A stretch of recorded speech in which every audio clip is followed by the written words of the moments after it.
It's not a secret that GEPRC had very much success with the Cinelog 25, this one that I have here. But now they have launched the Cinelog 30, this one that I have here. It's very similar, but it's a little bit bigger, and there should be some of the difference that I want to show you today in case that you are in the market for a Cinelog. So we're gonna see what's the difference between the two of them, what are the similarities as well, and see if I can help you choose between them if you're gonna buy one of them. Let's start with unboxing this drone. We start with a package of accessories, strap, plastic tube for the antennas, some screws. This is tape to connect the bumper that you're gonna see later. This is for the crossfire antenna, some rubber for the landing pad, rubber for the battery, lens protector, and more screws. It comes with an extra set of props, 2 of these prop guards in case that you break one, and extra bumpers in case that you want to change or you damage the ones that are with the drone. You of course have some stickers, and then the drone itself. So far I've been using my Cinelog 25 mostly to film indoors. It's a small drone, so it helps me go through small gaps, and it doesn't feel like you're breaking anything if you're flying indoors with this one. And when I got the Cinelog 30, I wanted to check if I could fly indoors the same way that I do with the Cinelog 25. And actually it works, you can do it. The sound is much louder on this one, or maybe it's just a different tone that you have, a different pitch that you have. But you can fly indoors with it without any problem. The big difference when you're flying indoors is that this one, the Cinelog 25, since it's smaller, you feel more comfortable going through small gaps. You feel more in control of the drone flying around small things or going around things that could be indoors. But both of them works well indoor. The main difference that I see when flying these two drones is that Cinelog 30 is much faster. The feeling is very similar, both of them are very well tuned, but definitely if you are thinking about chasing something, or if you're just wanted to have a little bit more speed when filming, the Cinelog 30 is going to be the one for you. In order to test my theory about the Cinelog 30 being better for chasing and outdoors, I went and met some friends doing motocross. And in fact, it was okay to chase them with the Cinelog 30. I could have enough speed to go behind them. I didn't have enough speed to go in front of them whenever I wanted, like acceleration wise. The drone doesn't have the same kind of speed or the same kind of acceleration that a 5 inches has. But it's good enough to be able to catch with them or catch with your objective and keep tracking them through the course. To mention some of the physical differences between them, the main difference is the size from motor to motor. They are using the same motors, but the Cinelog 30 has a lower KV. Today or nowadays, the camera, the FPV camera, is the same on both of them. And then the frame on the Cinelog 30 is a little bit thicker than on the Cinelog 25.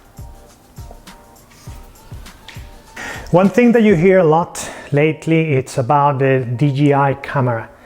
This one and the Cinelog 25, if you buy it currently or you buy it today, it comes with a polar camera. And even though a lot of people is saying that it's not as good as the Nebula Pro, I had no issue with it. I flew with it, I thought that it was good.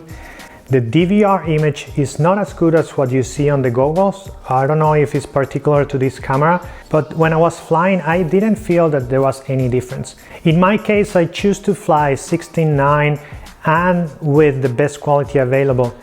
So the limitations that the polar camera says that it has against the Nebula Pro doesn't really affect me.